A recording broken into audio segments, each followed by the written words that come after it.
Mga kababayan, mga ating mahal na mga kasama nandito ngayon sa ating rally para pagsabihan ang ating House of Representatives sa kanilang pambabastos ng isang congressman na wala man lang katorya-torya ang kanilang dahilan na isuspende.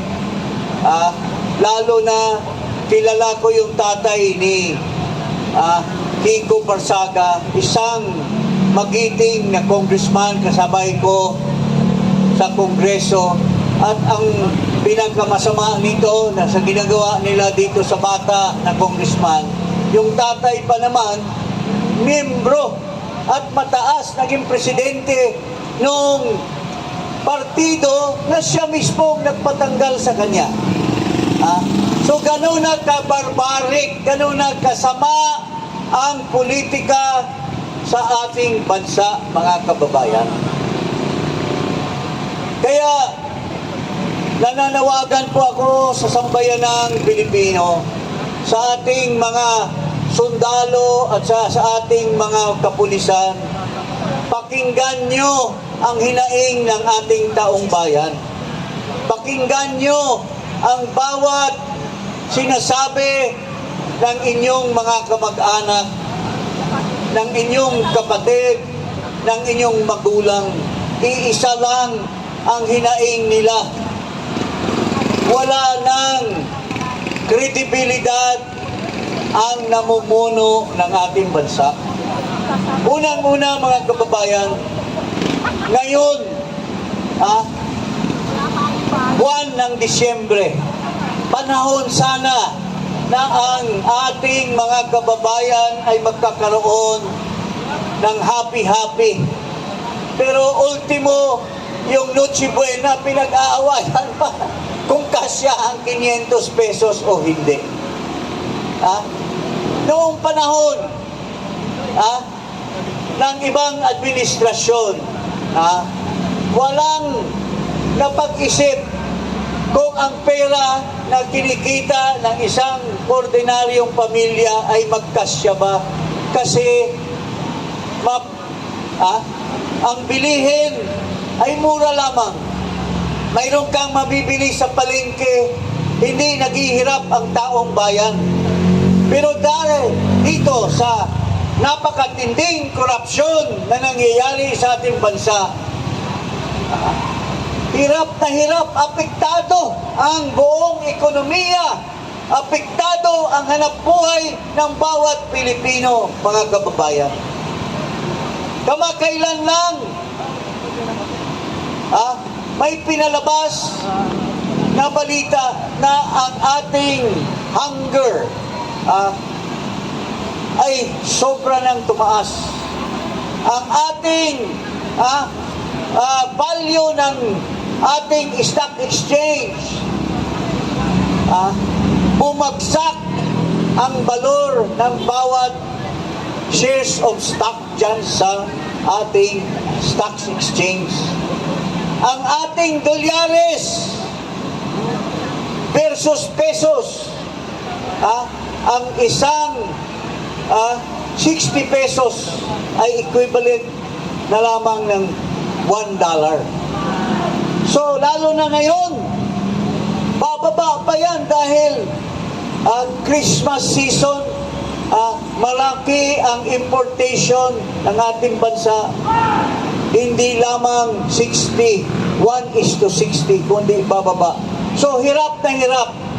Kaya nga, hindi ko pahabaan ang ating talumpati. Isa lamang ang panawagan ngayon. Marcos, alis dyan. Ama! Marcos, mag-resign na po kayo. Wala na po kayong karapatan na mamumuno sa sambayanang Pilipino, sa gobyerno. Dahil sa salaysay ni Saldico, mga kababayan, I have a personal knowledge sa nangyari ni Saldico sa relasyon niya kay Romualdez, kasi pareho ko silang mga kumpare at witness po ako sa relasyon nilang dalawa. Mga kababayan, lahat na sinasabi ni Saldico is based on his personal knowledge. At ang nasa utak ngayon ng ating mga kababayan, isa lang yung mastermind, kundi si Marcos Bangag Jr., mga kababayan. Siya mismo ang nagsingit sa kanyang order, nagsingit si Saldico ng 100 bilyon pesos. At dahil doon, kumita siya ng 25 bilyones ka pesos. Sobrang laki. Maliban doon sa transaksyon sa Bulacan na ginawa mismo noong district engineer at sa kanyang mga kasama, kumita, sabi ni Saldico, siya may personal knowledge kasi siya mismo ang nag-deliver ng 51 billion kay Marcos at Romualdez. Kaya tayo mga Pilipino, bakit po tayo naghirap? Dahil pinulsa ni Marcos ang pera ng sambayanang Pilipino, mga kababayan. Tama! Kaya wala na tayong ibang paraan pa kundi manawagan at baguhin na ang gobyerno natin dahil wala ng kredibilidad na mamuno pa si Marcos Jr. Hindi lamang yung sinasabi ni Saldico. Base sa papeles, yung tinatawag na General Appropriations Act, kung matino at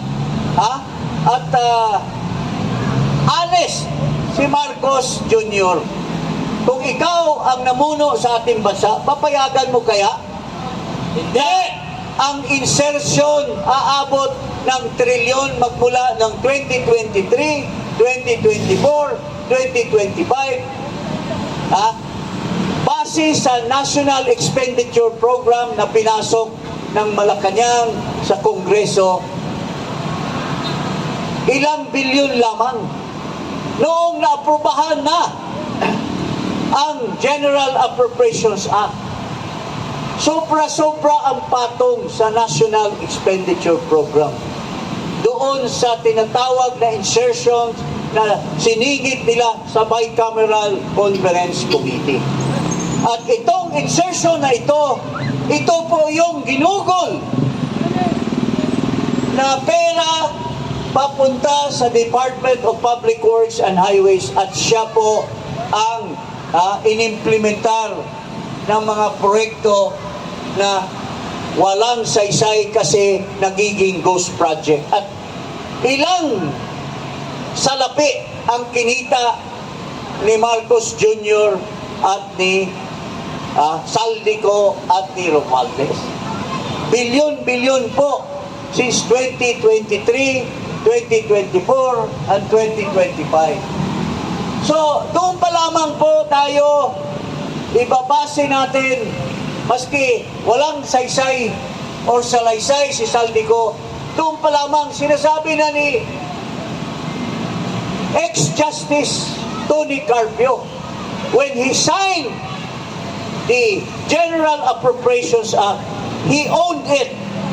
It was his responsibility dahil pinalusot niya ang napakalaki na insertion from 2023 to 2025 lamang 1.3 trillion pesos. Kung 20% lang ang kunin mo doon, ilang bilyon ang nabulsa.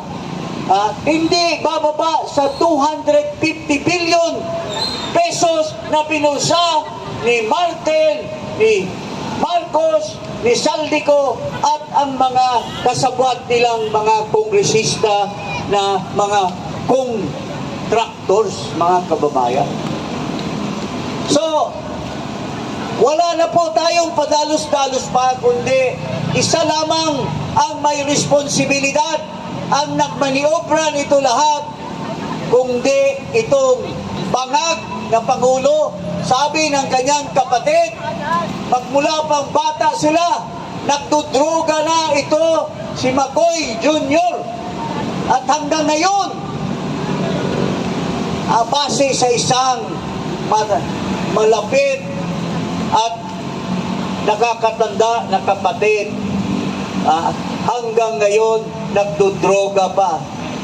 So, papayag ba tayo na kung saan-saan napapunta ang ating panggobyerno, kulang-kulang na lang, isang maliit na lang na tulak, mahulog na po tayo sa bangin, mga kababayan. Kaya, hindi ko na taasan pa, at andito ang aking kaibigan, si Ka Eric. Siya ang magsasabi ng marami pang basbas or marami pang mga sasabihin sa ating mga kababayan. So, mga kababayan, isa lang ang panawagan ngayon. Marcos, resign. Marcos, umalis ka na dyan sa Malacanang. Ibigay mo na sa tama na pamamalakad kasi wala ka ng kredibilidad dahil ikaw ang mastermind sa lahat na nakawan sa ating gobyerno. Magandang hapon po sa inyo lahat. Okay,